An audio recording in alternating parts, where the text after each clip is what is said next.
안녕하세요. 저는 글을 쓰는 사람입니다. 전업작가로 활동하고 있어요. 글이라는 걸 쓰기 시작한 지 참 오래됐지만 남들에게 작가라고 불리기까지 정말 긴 시간이 걸렸네요. 저는 어렸을 적부터 글 쓰는 것을 좋아했습니다. 글 쓰는 것 이전에 책 읽는 것을 좋아했어요. 소심한 성격 탓에 또래 친구들과 어울리기 힘들었고 학교가 끝나고 나면 다른 친구들은 삼삼오오 모여 놀러다니거나 함께 분식집을 가곤 했지만 저는 항상 학교 도서실을 향했습니다. 학창시절에는 동아리 활동이라는 것을 하잖아요. 여러분께서도 비슷한 것을 하셨을지 모르겠습니다. 저희 학교에는 방과 후 동아리라는 제도가 있었는데요. 축구부, 야구부 등을 비롯한 운동부와 방송부, 미술부 등 다양한 동아리들이 있었어요. 그 중에서도 아이들에게 가장 인기 없는 부서는 바로 독서부였습니다.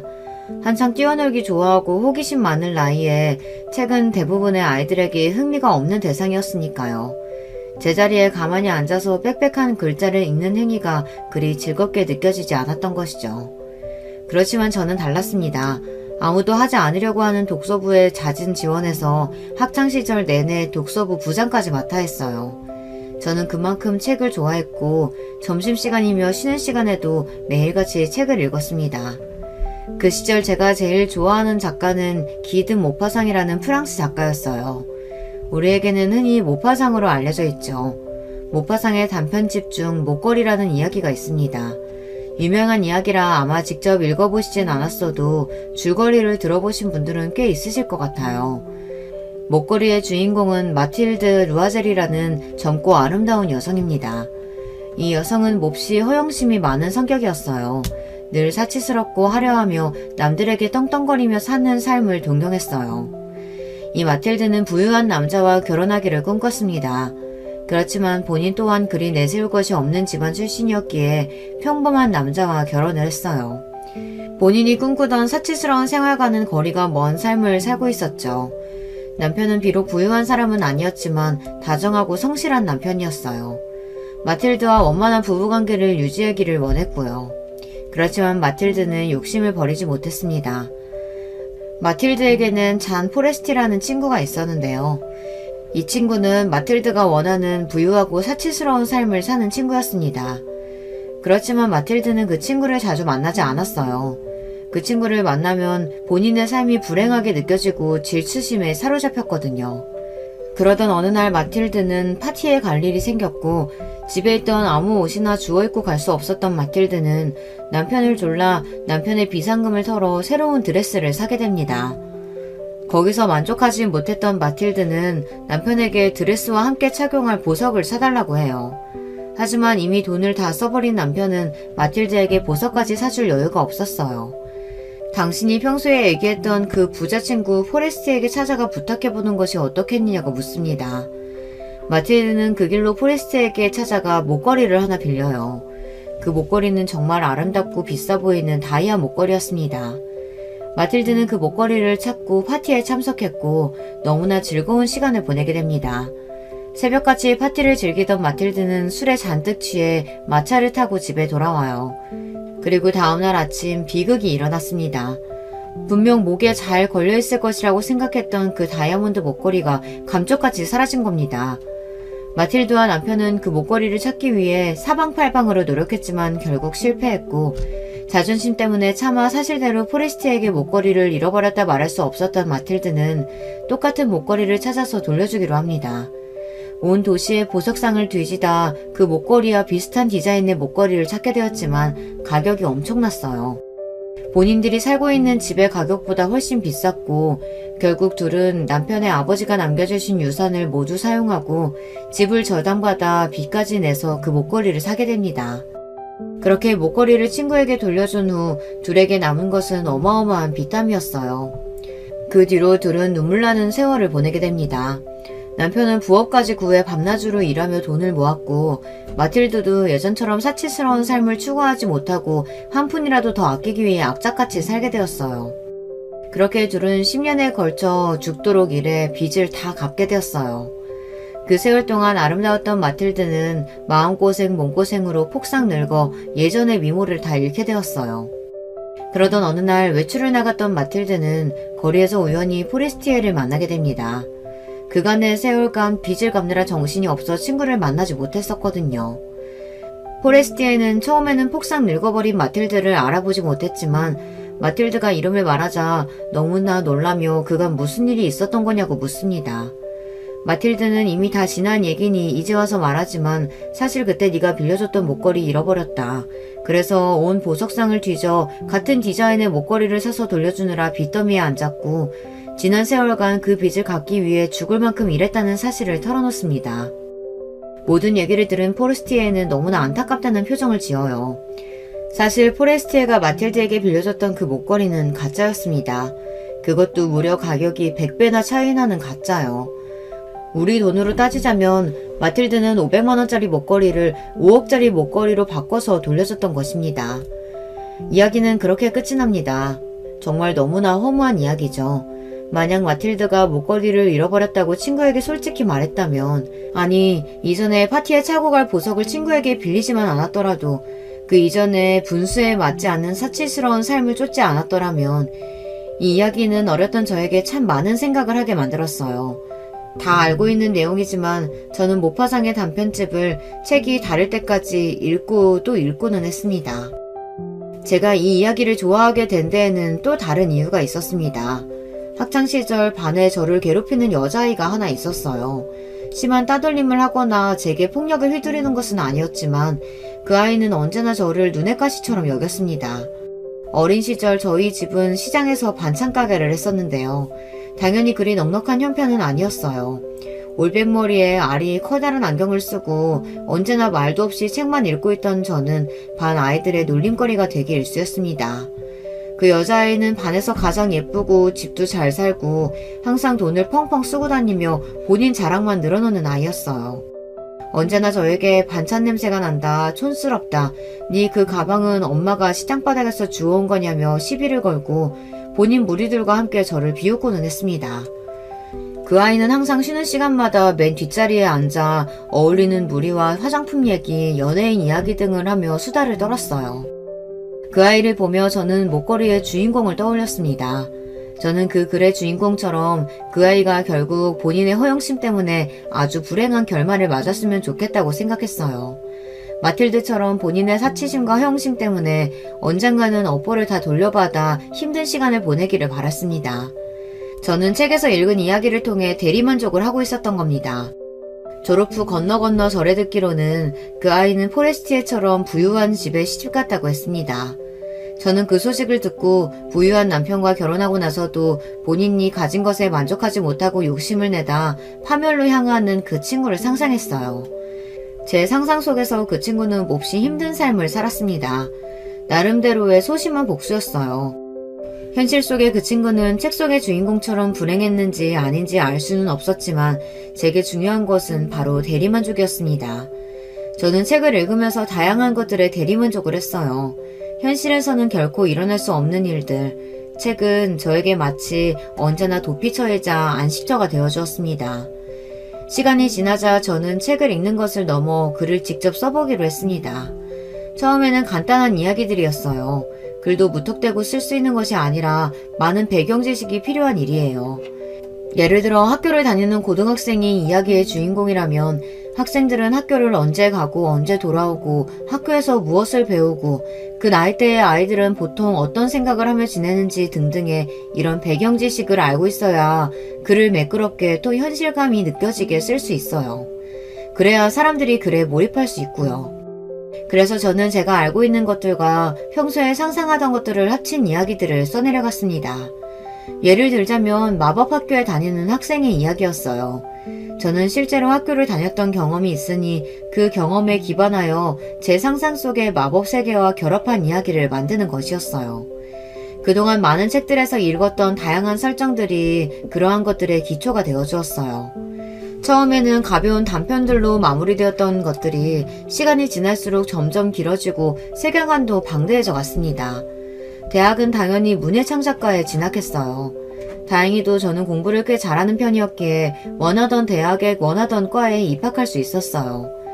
그곳에는 저와 비슷한 사람들이 많았어요. 그저 성적에 맞춰 대학을 온 친구들도 있었지만 저처럼 글과 책을 정말 사랑하는 사람들과 어울려 책에 대한 이야기를 할 수 있다는 것은 정말 즐거운 일이었습니다. 남편과도 그곳에서 만났어요. 남편과 저는 대학 동기였고 남편은 저처럼 소심한 성격의 책벌레였습니다. 남편은 베르나르 베르베르라는 작가를 좋아했어요. 그 작가는 과학적인 지식을 기반으로 다양한 근미래 세계관을 그려내는 특유의 스타일이 있는 공상과학 작가였는데 저 또한 꽤 좋아하는 작가입니다. 한국인들에게 꽤 유명한 작가라 이미 여러분들께서도 한 번쯤은 들어보셨지 않을까 싶어요. 여러분께서는 개미를 한 번이라도 오랫동안 관찰해 보신 적이 있으신가요? 베르나르 베르베르는 무려 15년이라는 기간 동안 집에 개미집을 두고 그들을 관찰하며 개미라는 소설을 썼다고 합니다. 특유의 매력적인 문체와 흡입력 있는 전개로 순식간에 전권을 다 읽었던 기억이 있어요. 개미는 남편이 가장 좋아하는 베르나르 베르베르의 책이었어요. 저와 남편은 그 소설에 대한 이야기를 하며 아주 빠르게 가까워지게 되었습니다. 생각의 결이 비슷한 사람과 나누는 대화는 정말 즐겁고 행복하잖아요. 남편과의 대화는 저에게 심적인 안정감을 주었습니다. 학창시절 내내 책이 제게 그랬던 것처럼요. 저는 시간이 지날수록 자연스럽게 남편에게 빠져들었고 저희는 그렇게 연인 사이가 되었습니다. 전업작가가 되어 저만의 글을 쓰고 싶었던 저와 달리 남편은 다른 진로를 선택했어요.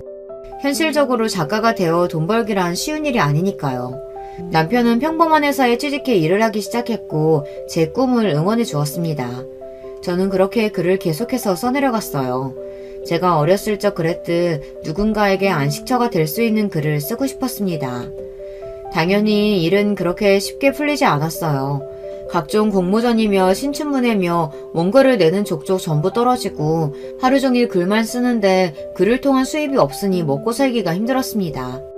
그 과정에서 남편이 많은 도움을 줬어요. 당시에는 그런 남편에게 정말 고마웠습니다. 남편이 먼저 제게 결혼 이야기를 꺼냈고 저는 처음에 남편의 제안을 거절했어요. 제 생각에 저는 결혼할 준비가 전혀 되어 있지 않았거든요. 제대로 된 직업, 안정적인 수입도 없었고 모아놓은 돈도 없었습니다. 그렇다고 집안에서 저를 지원해줄 수 있는 것도 아니었어요.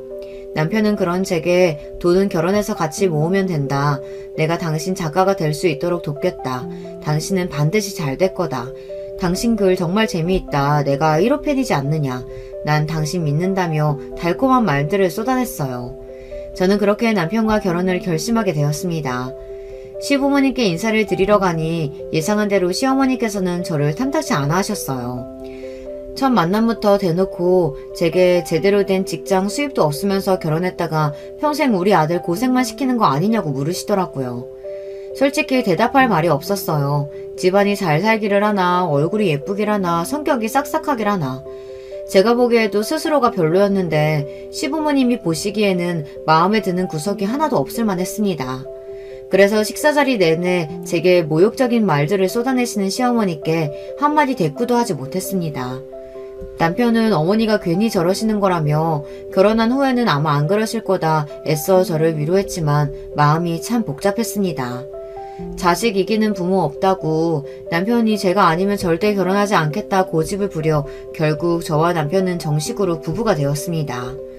둘 다 모아놓은 돈이 없으니 남편이 대출을 받아 작은 빌라에 신혼집을 차렸어요. 그 뒤로 남편은 바깥에서 일을 하고 저는 집에서 글을 쓰고 살림하며 어떻게든 작가 데뷔를 하기 위해 노력했습니다. 책 하나만 출판하면 모든 일이 술술 풀릴 것 같았어요. 그렇지만 현실은 녹록지 않았어요. 번번이 공모전과 출판사에서 거절의 답변만 듣다 보니 점점 마음이 꺾여갔습니다. 결국 결혼 후 1년간 아무런 성과를 내지 못했고 남편은 괜찮다고 말해줬지만 너무나 미안한 마음이었어요. 남편이 벌어오는 돈으로 먹고 사는 게 미안해서 살림도 더 열심히 하고 한 푼 한 푼 악착같이 아껴서 쓰려고 노력했어요. 시어머니께서는 예상했던 대로 결혼 후 1년 내내 하루가 멀다 하고 전화를 하시고 제게 요즘도 글 나부랭이 쓰고 있냐, 우리 아들 고생 좀 그만 시키고 나가서 식당 일이라도 해서 돈 좀 벌어라. 재능이 없으면 분수라도 잘 파악해야지 그걸 그렇게 미련하게 붙잡고 있냐고 사람을 바닥까지 무시하고 모욕적인 말들을 쏟아내셨습니다. 그래도 남편을 생각해서 전부 꾹 참았어요. 시어머니 말대로 제가 남편을 고생시키고 있는 것은 사실이었으니까요. 그러다가 저는 딸을 임신하게 되었습니다. 너무나 행복하고 축복인 일이었지만 임신한 후로는 입덧도 너무 심했고 컨디션이 몹시 좋지 않았기에 작업에 집중하기가 어려웠어요. 배가 점점 불러오자 임신한 몸으로 혼자 살림만 하기에도 벅찼고 도저히 글을 쓸 수가 없더라고요. 그쯤부터는 저도 마음속으로 작가라는 길을 포기하기 시작한 것 같습니다. 당시에 저는 자신감이 바닥을 찍은 상태였어요.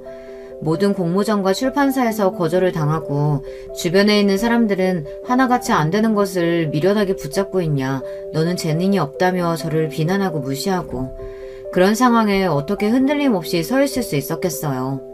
아이를 낳고 난 이후로는 상태가 더욱 심각해졌습니다. 산후 우울증이 찾아왔거든요.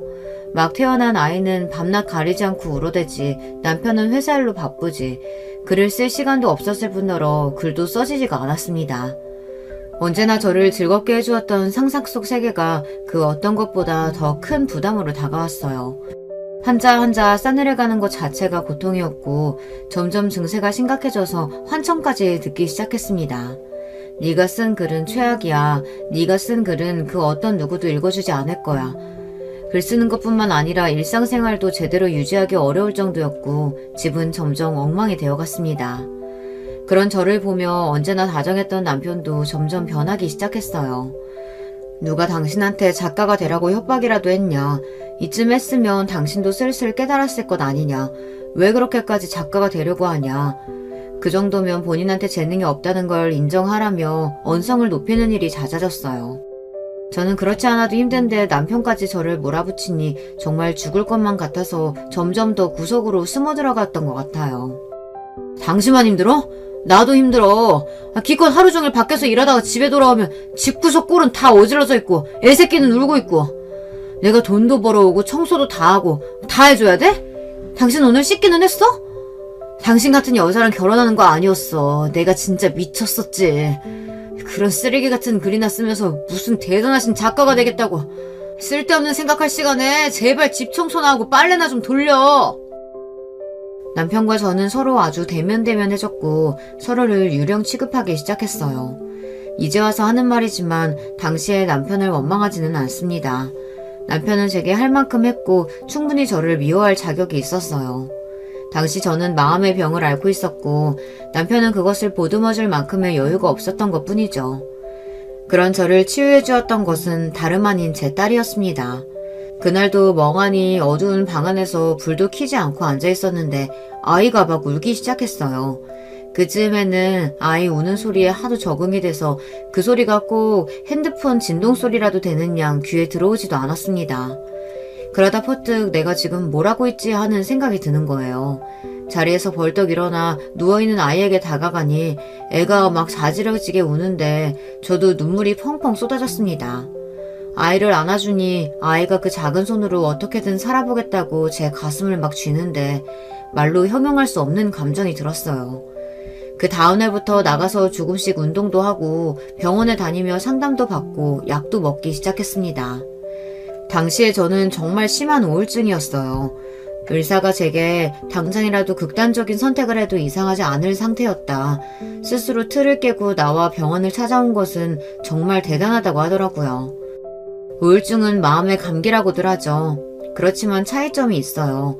감기는 가만두면 점점 나아지지만 우울증은 가만히 두면 낫는 게 아닙니다. 주변에서 우울증 환자를 돌봐주고 병원에 갈 수 있도록 격려해줘야 돼요. 환자 스스로가 벗어난 의지가 조금이라도 생긴다면 그때부터는 감기처럼 떨쳐낼 수 있는 것이 우울증입니다. 그렇게 제 상태는 많이 호전되었지만 남편과의 사이는 별다를 게 없었어요. 서로 꼭 필요한 대화 이외에는 입을 열지 않았습니다.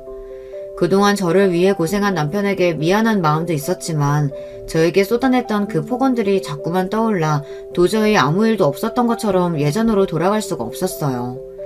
남편 또한 마찬가지였는지 더 이상 제게 살갑게 굴지도 말을 먼저 붙여오지도 않았습니다.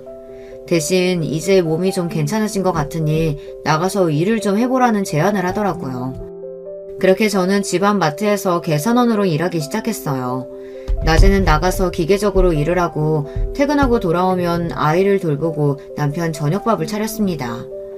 시어머니는 그동안 그렇게 작가가 된다고 쌩 난리를 치며 몇 년간 남편 등골을 빨아먹더니 이제 와서 겨우 하는 게 최저 시급 받는 마트 계산원이냐고 저를 비웃으셨습니다. 그게 네가 말했던 그 작가 나부랭이냐. 그거 꼴랑 일해서 한 달에 200만 원도 못 버는 거 아니냐. 얼마나 대단하신 분이 될까 했더니 애초에 기대도 안 했다면서 사람 자존감을 있는 대로 짓밟아 놓으셨습니다. 시어머니와 원래 그러셨던 분이니 애써 그러려니 하고 넘어갈 수 있었지만 이전과 한 가지 다른 점이 있다면 남편의 태도였어요. 시어머니의 구박이 정도가 심해지면 그래도 그만하시라고 한마디 정도는 거들었던 남편은 더 이상 아무런 참견도 하지 않았습니다. 때로는 시어머니의 구박에 말을 얹어 함께 저를 비아냥거리기도 했어요. 다른 사람도 아닌 누구보다도 저를 믿어주고 제 글에 1호 팬이라고 말하던 사람이 그렇게 한순간에 돌아서 저를 비웃고 무시하니 가슴이 찢어질 듯 아팠습니다. 역설적이게도 그런 상황에 제게 힘이 되어주었던 것은 다름 아닌 글이었습니다. 아이를 재우고 남편이 잠자리에 들고 난 후 저는 조금씩 글을 쓰기 시작했어요. 작가가 되어야 한다는 부담감 없이 글을 쓰기 시작하니 너무나 즐거웠습니다. 소설의 주인공은 저같이 어려운 환경에서 자란 소녀였고 그 소녀가 현실과 마법 세계를 통하는 문을 발견한 뒤로 겪게 되는 여러 가지 일들을 짧은 단편들로 써내려가기 시작했어요. 그리고 그 글들을 블로그에 올렸어요. 아마 대부분 블로그가 무엇인지 알고 계시겠지만 혹시 모르시는 분들을 위해 간단하게 설명을 드리자면 블로그란 인터넷에 존재하는 개인 공간입니다. 본인의 일상이나 하고 싶은 말들을 기록하는 누구나 자유롭게 열람할 수 있는 일기장 같은 곳이에요. 그동안 제가 써왔던 글들은 모두 세상의 빛을 보지 못하고 사라져갔지만 이번에는 제가 쓴 글들을 많은 사람들과 공유해보고 싶었습니다. 그래서 공모전이나 출판사에 원고를 보내는 대신 모두가 제 글을 읽을 수 있도록 개인 블로그에 올리기 시작했어요. 남편이 이런 저를 보면 또 헛바람 들어서 쓸모없는 짓만 한다고 타박을 할까봐 남편이 집에 없는 낮 시간이나 남편이 잠에 든 새벽에 몰래 숨어서 글을 썼습니다. 물론 처음에는 당연히 아무도 제 글에 관심이 없었어요. 조회수도 없었고 댓글도 없었습니다. 그렇지만 꾸준히 쓰다 보니 댓글이 한두 개 달리기 시작했어요. 정말 뛸 듯이 기뻤어요. 저에게 첫 독자가 생긴 기분이었습니다. 그렇게 점점 글 쓰는 시간을 늘려갔고 그날도 남편이 잠이 든 것을 확인하자마자 조용히 글을 쓰러 나왔는데요. 뒤에서 갑자기 남편 목소리가 들렸어요. 알고 보니 제 행동을 수상하게 여겼던 남편이 잠든 척하고 몰래 저를 따라 나왔던 것이었습니다. 지금 뭐 하는 거야? 작가 되는 거 포기한 거 아니었어? 너 재능 없다고 몇 번을 말해. 그럴 시간에 애나 좀 더 신경 쓰고 살림이나 잘하지. 마트 계산원 말고 좀 더 돈 벌어올 만한 생산적인 일이나 좀 하든가. 주제 파악이 그렇게 안 돼? 내가 그동안 당신 고생 많이 시킨 건 알겠는데 제발 말 좀 그런 식으로 안 하면 안 돼? 내 글 좋아해주는 사람들도 많아. 뭐, 그 인터넷에서 댓글 달아주고 그런 거? 그 사람들 그냥 아무 말이나 짓거리는 거야. 그 사람들이야 그런 쓰레기 글 읽고 대충 아무렇게나 재밌어요 한마디 해줄 수 있는 거겠지. 근데 나는 돈 벌어서 당신 먹여 살려야 하는 나는 솔직히 당신 글 최악이야. 내가 꼭 이렇게까지 말해야겠어? 이제 제발 좀 그만 좀 해. 정신 좀 차리라고. 당신 요즘 보면 꼭 미친 사람 같아. 그렇게 남편과 싸우고 그 이후 저는 다시 글 쓰는 일을 그만두었어요. 다시 낮에는 마트에서 계산원 일을, 집에 돌아오면 살림하고 육아하는 일상이 시작되었습니다. 삶의 활력소가 되었던 글이 사라지고 나니 매일매일이 지옥같이 너무나 힘들더군요. 남편에게는 남동생이 하나 있어요. 도련님은 키가 작고 왜소한 체격인 남편과 다르게 키도 크고 덩치도 있고 얼굴도 번듯하게 잘생겼습니다. 같은 배에서 나왔는데 어쩜 저렇게 다르게 생겼나 싶을 정도였어요. 아무래도 외모가 반반하다 보니 연애도 잘하고 다니는 것 같더라고요. 그러다가 결혼하겠다는 여자를 데려왔는데 공인중개사 일을 하는 사람이었어요. 젊은 여자가 공인중개사를 하는 것만도 흔치 않은데 돈을 엄청 잘 번다고 하더라고요. 전에 듣기로는 연봉이 1억도 넘는다고 했습니다. 남편은 상견례 자리에 저를 데려가지 않았어요. 제가 창피하다면서요. 그렇게 저는 결혼식장에서 처음으로 동서를 만났습니다.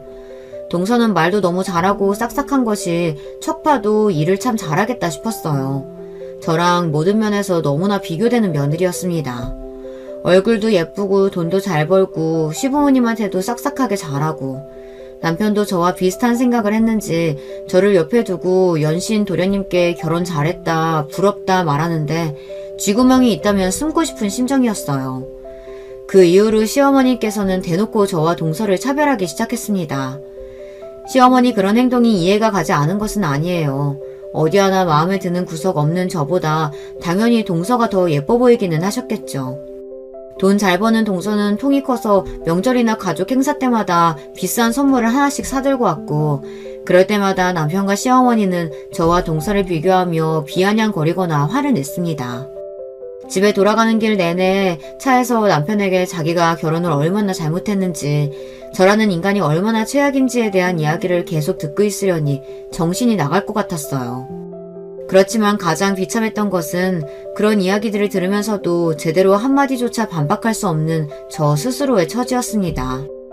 동서가 너무나 부러웠어요. 젊은 나이에 번듯한 직업도 있고 예쁘고 어딜 가나 사랑받고 고민 같은 건 전혀 없어 보였고 열등감이 날로 심해져 갔습니다. 한때는 동서를 미워하기도 했었어요. 그렇지만 동서는 제게도 항상 싹싹하고 시어머니께서 저를 구박하실 때마다 제 편을 들어주는 사람이었어요. 그럴 때마다 저는 더 작아졌어요. 제가 아주 못난 사람이 되는 것 같았습니다. 그러다가 제게 기적이 찾아왔어요. 정말 기적이라고밖에는 표현할 수 없는 일이었습니다. 남편과 그렇게 크게 싸운 뒤로 한동안 잊고 살았던 블로그에 알림이 떴어요.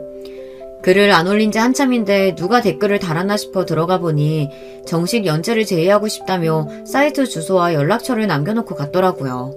처음에는 신종 사기인가 스팸인가 싶었지만 지푸라기라도 잡는 심정으로 연락을 해봤습니다. 연락을 받은 여자는 본인이 한 소설 사이트 담당자인데 우연히 발견한 제 글이 너무 흥미롭고 재밌어서 정식으로 연재를 제의하고 싶다고 했어요. 요즘에는 종이책보다 전자책으로 소설을 많이 내거든요. 사람들이 종이책보다는 전자기기로 간단하게 읽을 수 있는 책을 더 선호하게 되었으니까요. 저한테 이런 꿈같은 기회가 오다니 정말 믿기지가 않았습니다. 당연히 제안을 수락했고 저는 그렇게 사이트에서 정식으로 연재를 하기 시작했어요. 남편에게는 그 사실을 이야기하지 않았습니다. 얘기를 꺼내봤자 세상에 누가 네 글 같은 쓰레기 소설을 돈 주고 사냐, 괜히 헛바람만 들어서 사기당하는 거 아니냐며 구박만 늘어놓을 것 같았어요. 그래서 예전과 똑같이 낮에는 마트에 출근해서 일하고 밤에는 남편 몰래 밤잠을 줄여가며 글을 쓰기 시작했습니다. 매일매일 제 소설에 달리는 댓글들이 저를 너무나 행복하게 만들었어요. 그리고 얼마 지나지 않아 두 번째 기적이 저를 찾아왔습니다. 연재를 시작한 지 반년도 되지 않아 그때 그 담당자에게서 다시 연락이 왔어요. 외국의 한 OTT 사이트에서 제 소설을 기반으로 드라마 시리즈를 제작하고 싶다는 연락이 왔다는 거예요. OTT 사이트란 쉽게 말하자면 넷플릭스 같은 곳이에요. 오징어 게임이나 더글로리 같은 유명한 드라마들 있죠. 그런 드라마들도 전부 넷플릭스 같은 OTT 사이트에서 제작한 드라마예요.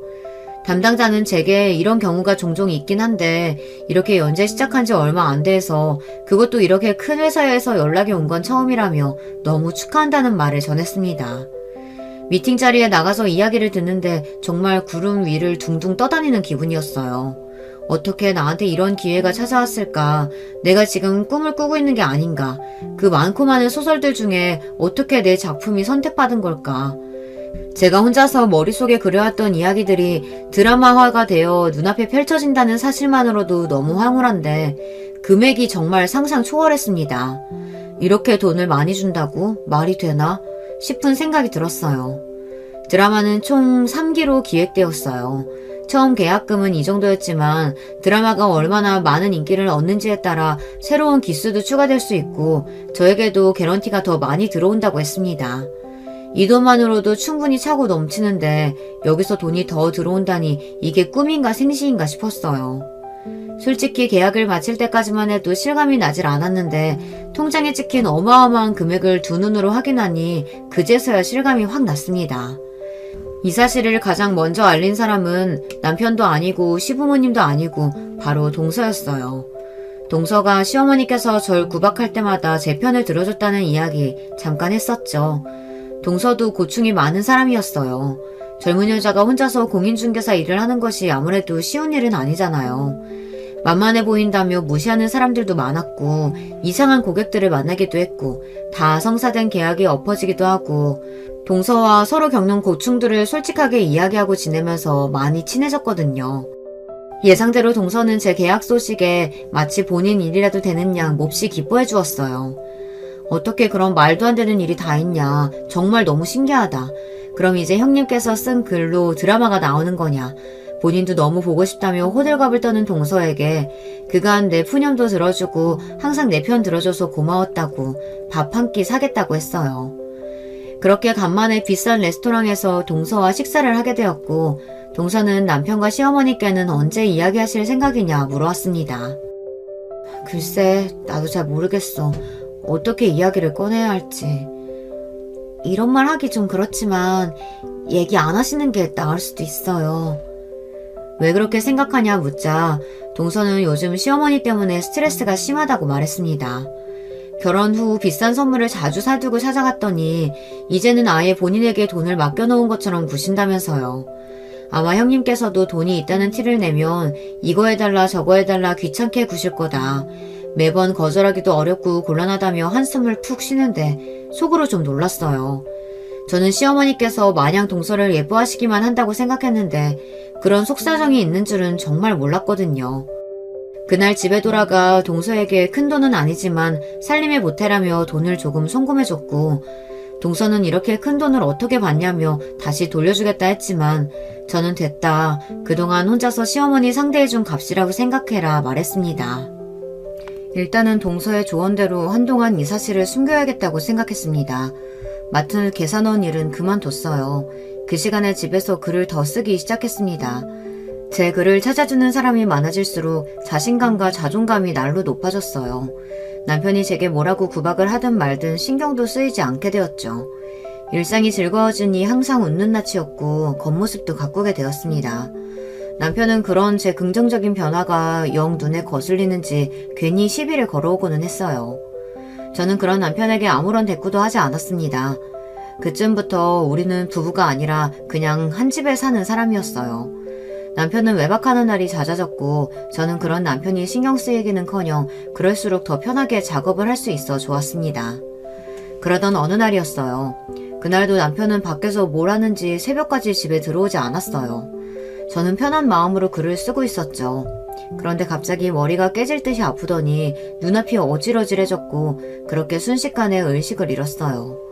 눈을 떠보니 병원이었고 이게 도대체 어떻게 된 일인가 싶었는데 6살 빼기 딸이 119에 신고를 했다는 겁니다. 자다 말고 큰 소리에 놀라 일어나서 나와보니 제가 바닥에 쓰러져 있어서 그 고사리 같은 손으로 아빠한테 전화를 걸었는데 10통을 넘게 걸어도 받질 않았고 유치원에서 배웠던 것이 떠올라 119에 전화를 했다고 했어요. 병원에서는 과로로 인한 뇌혈관에 무리가 왔던 거다. 다행히도 병원에 일찍 도착해서 별 문제는 없지만 며칠 입원해서 경과를 지켜볼 필요가 있다고 말했습니다. 만약 딸이 119를 부르지 않았더라면 저는 그대로 세상을 떠날 수도 있었던 거예요.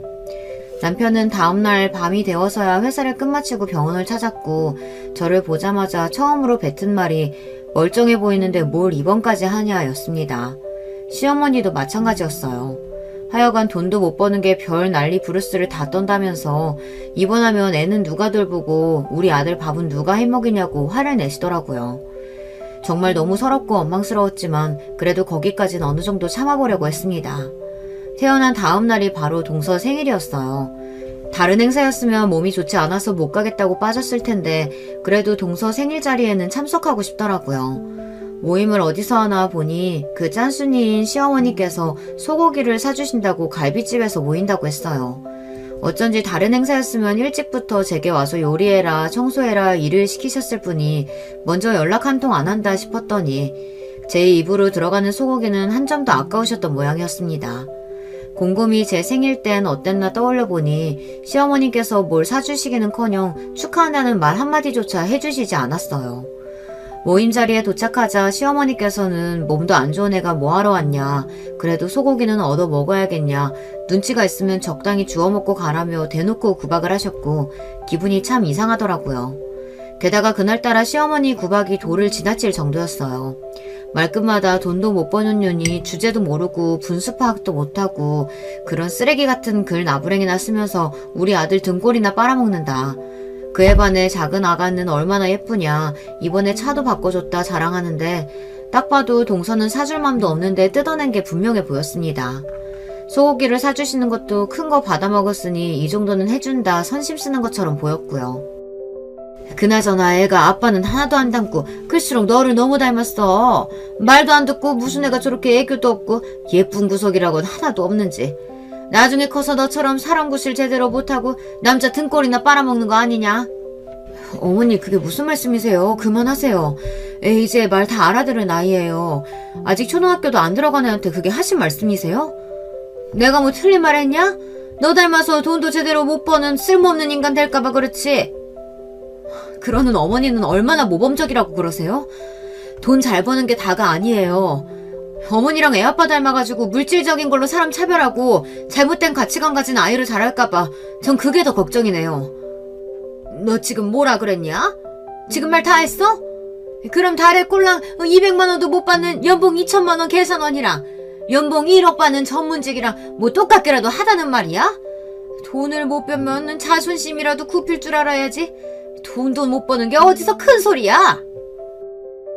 1억이 뭐가 그렇게 큰 돈이라고요. 전 연봉 10억은 벌어요.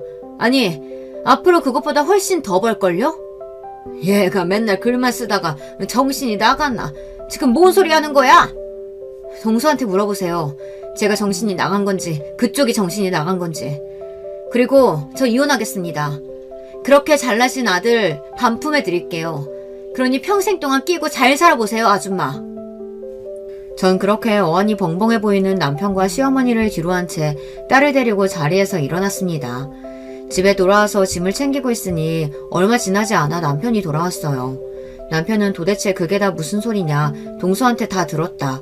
당신이 인터넷에 올리던 그 글조가리가 그렇게 돈이 많이 된다고? 드라마 만든다는 게 사실이냐? 당신 허언증 걸린 거 아니냐? 당신이 쓰는 그 쓰레기 같은 글들을 누가 그렇게 좋아하냐? 말도 안 된다. 예상과 전혀 다르지 않은 반응들을 줄줄 쏟아냈고 저는 그런 남편 얼굴 앞에 핸드폰을 켜서 계좌 잔액을 들이밀어줬어요. 수많은 숫자들의 남편 얼굴이 울그락불그락 했더라고요. 그런 반응 보일까봐 지금까지 알고 말 안 한 거야. 이 돈이 다가 아니야. 나 앞으로 받을 돈 산더미처럼 쌓여있어. 이제 당신 같은 사람하고 더 살 생각 없어. 지금까지 당신 같은 쓰레기 같은 인간이랑 이 좁아터진 집에서 뭐하러 꾸역꾸역 살았는지 모르겠다. 그래도 나 쓰러지면 적어도 병원은 데리고 가주겠지 싶었는데 그것조차 못할 거면 같이 사는 이유가 하나도 없잖아. 우리 딸한테도 당신 같은 아빠 없는 게 나아.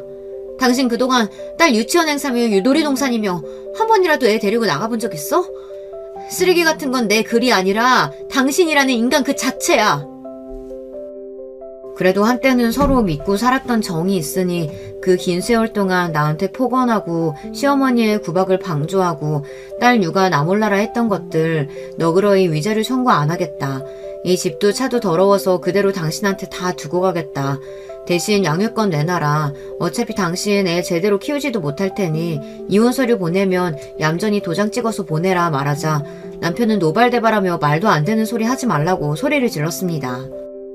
당신이 그동안 나한테 한 짓들 생각하면 그렇게 큰 소리 칠 처지가 아닐 텐데. 내가 지금 장난치는 것 같아? 당신 소송 들어가면 나한테 이길 수 있겠어? 평생 쥐꼬리만한 월급으로 위자료 양육비 내면서 재산 분할까지 할 생각이면 알아서 하고 아니면 그냥 좋게 이혼 도장 찍어. 이게 한때나마 나 믿어줬던 당신한테 주는 마지막 정이니까. 그렇게 저는 집을 나와 딸이랑 둘이서 살 아파트를 구했습니다. 동서는 제게 정말 잘했다면서 자기도 그동안 시어머니 하시는 거 보고 한마디 하고 싶었다. 시어머니가 진짜 제가 돈을 그렇게 많이 벌었냐며 어안이 벙벙해 하시더라. 어머니께서 그동안 자기한테 왜 말 안 했냐, 어떻게 그런 걸 감쪽같이 속았냐면서 뭐라고 하시는데 이 기회에 저도 시어머니랑 거리를 좀 두려고요 하더라고요. 시어머니께서는 남편에게 이야기를 다 전해 듣고는 정신을 못 차리셨는지 전화를 해서 저에게 말했어요. 내가 너 다 잘 될 줄 알았다. 그동안 너 잘 되라고 채찍질한 거야. 사람이 정이 있지. 너 힘들고 어려울 때 우리가 얼마나 도와줬냐? 일 좀 잘 됐다고 이렇게 바로 태도 변하는 게 말이 돼? 사람이 된 도리는 다 해야지. 검은 머리 짐승 될 거냐? 앞으로 차별 안 하고 너 글 쓰는 거 허락해 줄 테니까 집에서 글 쓰면서 애 키우고 그렇게 살아. 말도 안 되는 소리를 쏟아냈습니다. 아줌마, 뭔가 착각하시는 것 같은데 제가 글 쓰는 건 당신들이 허락해주고 말고 할 게 아니에요. 아직도 정신 못 차렸나 보네요. 저랑 진짜 이혼 소송하고 싶은 모양인데 코딱지만한 월급으로 변호사 하나 제대로 구할 수 있겠어요? 마음 같아서는 아줌마도 모욕죄로 고소하고 싶은데 아줌마 말대로 아줌마 아들한테 한대는 도움 받았으니 눈 딱 감고 봐주는 거예요. 그러니 좋게 이혼서를 도장 찍어 보내세요. 다시는 연락하지 말고요. 그렇게 전화를 끊어버렸어요. 그 뒤로도 몇 번 더 연락이 오더니 결국은 포기한 모양인지 이혼 서류에 도장을 찍어 보냈더라고요. 그렇게 깔끔하게 이혼을 했고 지금은 딸과 둘이서 살고 있습니다.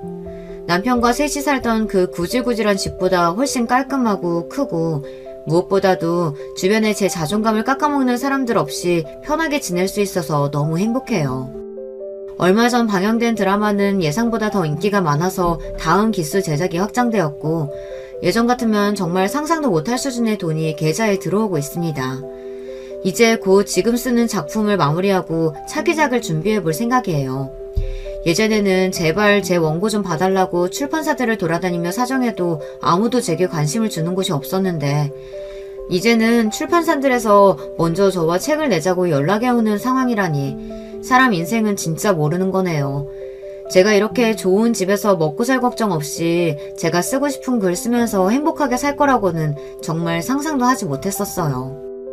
제 블로그에 있던 그 글을 발견하고 제게 연재 제의를 해주신 담당자분과 제 소설로 드라마를 만들어야겠다고 생각하신 감독님, 그리고 드라마 작가분, 제작사, 그리고 드라마를 시청해주신 모든 사람들께 너무나 감사한 마음뿐입니다. 무엇보다 가장 고마운 분들은 제 블로그에 첫 댓글을 남겨주셨던 분들을 포함해서 지금도 제 글을 기다려주고 계시는 수많은 독자분들이에요. 제가 어렸을 적에 책을 읽으며 느꼈던 그 감정을 더 많은 사람에게 전해주고 싶습니다. 초등학생이 된 저희 딸은 엄마를 닮은 작가가 되겠다며 요즘 부쩍 책을 많이 읽어요. 그런 모습이 참 예쁘고 의젓하게 자라줘서 고맙습니다. 저와 남편 사이의 문제 때문에 아빠 없는 아이로 만든 것 같아 한편으로는 미안한 마음도 있어요. 그렇지만 아이는 아빠를 전혀 그리워하지 않고 저와 둘이서 충분히 행복하게 지내고 있습니다. 앞으로도 아빠의 빈자리를 잘 채워줄 수 있도록 더 노력할 거예요. 동서와도 여전히 간간히 연락도 주고받고 만나서 식사도 함께 하고 있어요. 제 이혼 후로 시어머니께서는 동서에게 더 집착하기 시작하셨다는데 동서도 이제는 너무 지쳐서 완전히 연락을 끊어버렸다고 하더라고요. 가장 기가 찬 소식은 바로 남편이 회사를 그만두고 글을 쓰고 있다는 사실입니다. 쟤도 했는데 내가 쟤보다 뭐가 모자라서 못하겠냐며 회사를 뻥 때려치고 집에 틀어박혀서 글만 쓰고 있다고 하더라고요. 뭐 운이 좋아 작가가 될 수도 있겠지만 제가 봤을 때는 그런 마음가짐으로 글을 쓰는데 과연 그 결과물이 어떤 사람의 마음을 울릴 수 있을지 어떤 사람의 가슴에 와닿을 수 있을지는 잘 모르겠네요. 남편이 보기엔 그간 세월의 제 노력이 겨우 그 정도밖에 안 느껴졌다면 그건 그 사람의 그릇이 그 정도밖에 담을 수 없으니 그런 탓이겠죠. 모 눈에는 뭐만 보인다고 하잖아요. 아무리 밤을 새워 백날 노력해봤자 아마 남편은 평생 훌륭한 작가가 되지는 못할 거예요. 제가 알던 대학 시절에 책을 사랑하던 그 남자는 이미 죽은 지 오래거든요. 남에게 지지 않기 위해서 돈을 벌기 위해서 글을 쓰는 사람이 훌륭한 결과물을 낼 리가 없죠. 그렇게 글을 쓰는 저를 무시하더니 이제야 작가가 되겠다니 참 기가 찰 노릇입니다. 남편이 그러든지 말든지 저는 차기작 준비에 열심입니다. 이전 작품은 저와 같은 처지의 소녀가 주인공이었으니 이번 작품은 엄마를 주인공으로 써보고 싶어요.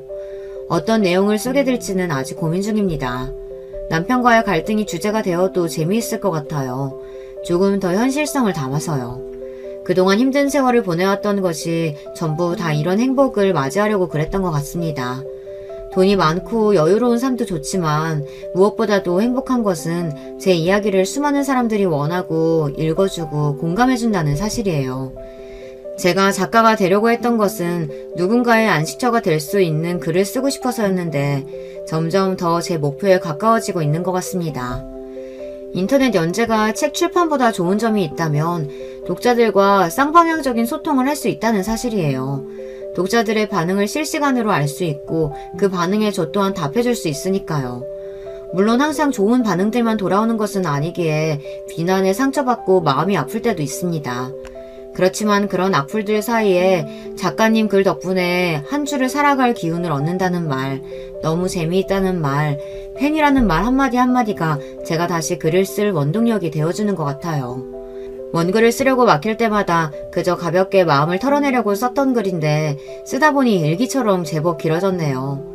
아무래도 직업이 작가다 보니 글을 쓸 때 몇 번이고 탈고하며 다듬는 것이 직업병인데 그런 강박을 없애고자 나름대로 마구잡이로 써내려간 글이라 그렇게 매끄럽게 익혔을지는 잘 모르겠어요. 혹시 글 읽으시며 작가라는 사람이 왜 이렇게 글을 못 써 싶으셨다면 너그러이 넘어가주세요.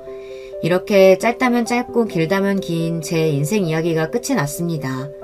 이제는 제 인생이 아니라 책 속의 주인공 이야기를 쓸 시간인 것 같네요. 긴 이야기 들어주셔서 감사합니다. 여러분, 두 번째 사연 시작하기 전에 좋아요, 구독 꼭 눌러주실 거죠? 그럼 두 번째 사연 바로 시작합니다. 안녕하세요. 저는 40대 초반 남성입니다.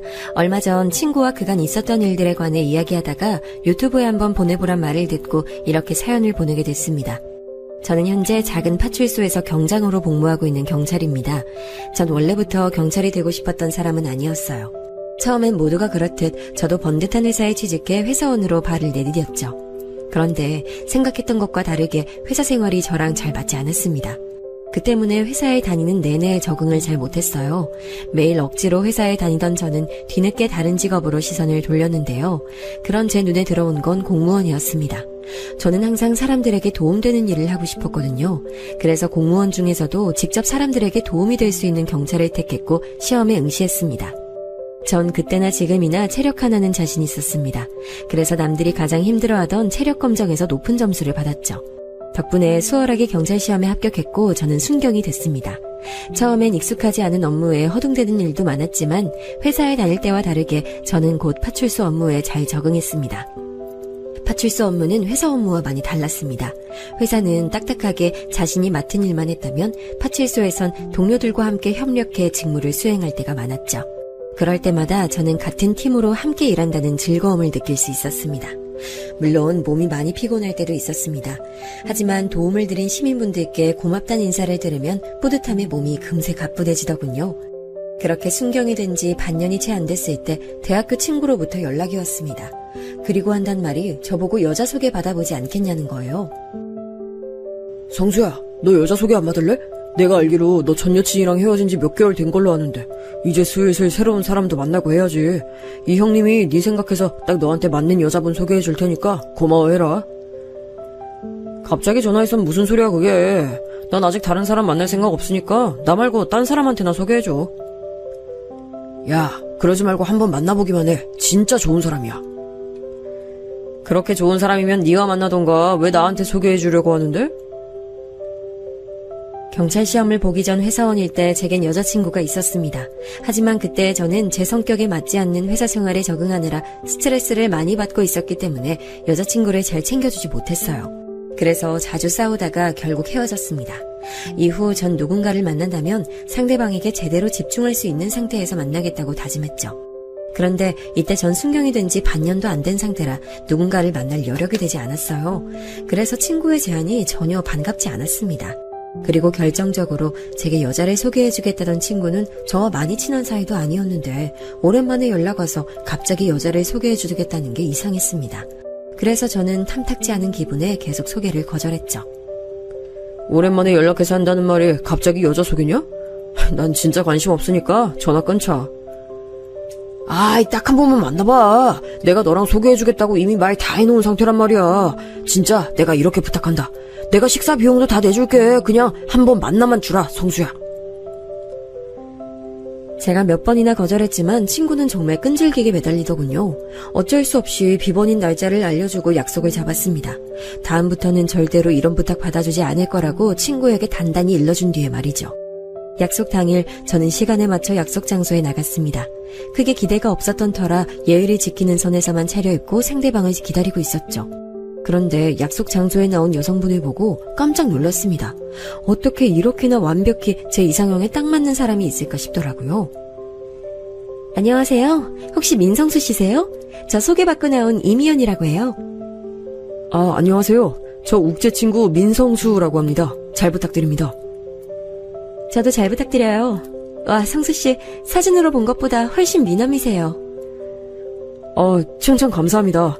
미연 씨도 실물이 훨씬 예쁘세요.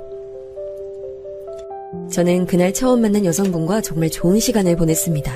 이렇게 처음 만난 여성분이 바로 제 전처였습니다. 당시 전처는 요가 강사로 일하고 있었어요. 저도 취미로 운동을 하고 있던 터라 자연스럽게 운동 이야기를 나누며 친밀해졌습니다. 저는 이야기를 하면 할수록 저와 전처가 공통점도 많고 잘 맞는다고 느꼈습니다. 그래서 첫 만남 후 제가 먼저 다음 만남을 신청했죠. 그렇게 몇 번의 데이트 중 전처가 먼저 제게 결혼을 전제로 만나보지 않겠냐고 제안하더군요. 저는 거절할 이유가 없어 바로 그 제안을 받아들였습니다. 그런데 지금 와 생각해보면 그 당시 전처는 이상한 부분이 참 많았습니다. 제가 너무 좋다던 그녀는 제게 먼저 연락하는 일이 거의 없었습니다. 제가 먼저 연락을 해야만 연락이 됐고 답장도 항상 늦었죠. 하지만 데이트를 할 때는 제가 너무 좋고 사랑스럽다는 식으로 행동했습니다. 그래서 저는 평소 연락이 잘 안 되는 이유가 요가 강사일 때문이라고만 생각했습니다. 헬스 트레이너나 스피닝 강사처럼 운동을 가르치는 사람들은 평소에 몸을 혹사하기 때문에 많이 힘들어한다고 들었거든요. 게다가 제가 계속 주야간이 바뀌어 길게 연락을 못해 미안한 마음도 있어 그러려니 했습니다. 이후 사귄 지 몇 개월쯤 됐을 쯤 전처가 제게 결혼하자고 프로포즈를 하더라고요. 사실 프로포즈가 저는 너무 급하게 느껴졌습니다. 하지만 상대를 정말 많이 사랑하면 결혼해서 가정을 꾸리고 싶은 게 사람 마음 아니겠어요? 저는 저를 정말 사랑해서 프로포즈한 거라고 생각했죠. 그래서 길게 고민하지 않고 프로포즈를 받아들였습니다. 하지만 서로의 부모님들과 만나는 건 조금 천천히 하자고 얘기했어요. 자기가 결혼하자고 해줘서 정말 기뻐. 근데 우리 부모님 만나 뵙는 건 조금 천천히 하자. 나도 부모님께 말씀드릴 시간이 필요하고 자기 부모님 만나 뵙는 것도 준비가 필요할 것 같아서 말이야. 자기 말 무슨 뜻인지 알았어. 그럼 우리 부모님께 서로 천천히 말씀드리고 그 다음에 약속 잡는 걸로 하자. 그런데 일주일이 지난 어느 날 전처가 저보고 깔끔하게 입고 자기를 만나러 오라고 얘기하는 거예요. 자기야, 오늘은 평소보다 더 깔끔하고 멋지게 입고 나와. 그래줄 수 있지? 저는 전처가 오랜만에 데이트니까 신경 써서 입고 오라는 줄 알고 최대한 깔끔하고 멋지게 옷을 차려입고 약속 장소로 나갔습니다. 그런데 그곳엔 전처뿐만 아니라 부모님도 계신 겁니다. 전 이런 자리에서 전처 부모님을 만나게 될 줄은 몰라서 많이 당황했죠. 그녀는 제가 당황하는 건 아랑곳하지 않고 자연스럽게 팔짱을 끼고 자리로 끌고 가더군요. 엄마 아빠, 이 사람이 내가 말했던 성수씨야. 잘생겼지? 우리 성수씨 돈도 진짜 잘 벌고 성격도 얼마나 좋은데. 안녕하십니까. 저는 미연이 남자친구 민성수라고 합니다. 처음으로 인사드리는 자리인데 아무것도 준비된 게 없으니 머릿속이 새하얗게 변하더군요. 처음 뵌 두 어르신은 바로 제 호구조사를 시작하셨습니다. 그래, 자네가 미연이 남자친구인가? 긴 말할 것 없이 내 단도직입적으로 묻겠네. 자네 직업은 뭐고 돈은 얼마나 버나? 미연이는 애가 영 칠칠치 못해서 요가 강사 따위나 하고 있는데 혹시 자네도 그런 몸 쓰는 일이나 하고 있는 건 아니겠지? 저는 어르신의 말씀에 한 번 더 당황했습니다. 요가 강사 따위라뇨? 요가 강사 일이 나쁜 일도 아닌데 말이죠. 저는 자기 딸을 그런 식으로 말하는 게 굉장히 이상해 보였습니다. 하지만 전처는 그런 어른의 말에 익숙해 보였어요. 그리곤 제 팔을 꼭 붙들더니 장인어른보다 더 큰 목소리로 말하는 겁니다. 성수씨가 얼마나 돈을 잘 버는데 아빠도 아는 그 대기업 다니는 사람이야. 뭐? 그게 정말인가? 네? 아, 그게 말입니다. 저는 그녀의 말에 깜짝 놀랐습니다. 왜냐하면 저는 오래전에 이미 회사에서 나왔고 지금은 경찰로 일하고 있었으니까요. 저는 그간 전처가 제 직업이 뭔지 모르고 있었다는 것에 또 한 번 당황했습니다. 저는 그녀의 손을 잡은 상태로 두 어르신에게 설명해드렸죠. 이전엔 회사에 다니고 있었지만 제 성격과 맞지 않아 그만뒀습니다. 뭐야, 그럼 무직이야? 아닙니다. 현재는 경찰로 복무하고 있습니다. 경찰이면 공무원이잖아. 그럼 돈은 그럭저럭 벌겠네. 두 분께 말씀드리며 전철을 힐끗 보니 얼굴이 눈에 띄게 굳어있더군요. 하지만 금방 굳어있던 얼굴을 풀고 절 보며 웃으며 말했습니다. 뭐 회사 다니는 것보다 공무원이 훨씬 낫지. 돈도 시우 오빠보다 더 많이 벌걸? 저는 기뻐하는 아내의 목소리 사이로 들리는 이름에 의문이 들었습니다. 처음 듣는 이름이었거든요. 그런데 두 어르신의 떨떠름한 표정을 보아하니 전저 가족과 사이가 좋은 사람은 아닌 것 같았죠. 저는 그렇게 당황스러움만 가득했던 첫 인사를 어떻게든 마무리한 뒤 이야기를 나눴습니다. 자기야, 우리 부모님들께 인사드리는 건 좀 천천히 하자고 했잖아. 왜 나한테 말도 없이 이렇게 급작스럽게 자리를 만들어? 미안해 자기야. 그게 부모님이 만나는 사람 있으면 빨리 인사시키라고 성하셔서. 근데 자기 왜 나한테 회사 그만둔 얘기 안 했어? 나 아까 얼마나 무안했는지 알아? 무슨 소리야 그게. 나 회사 나온 지가 얼마나 오래됐는데.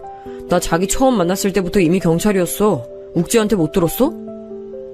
아니, 난 대기업 다니고 있다는 얘기만 들어서 어쩐지 계속 파출소 얘기를 해서 뭔가 이상하다고 생각하긴 했는데.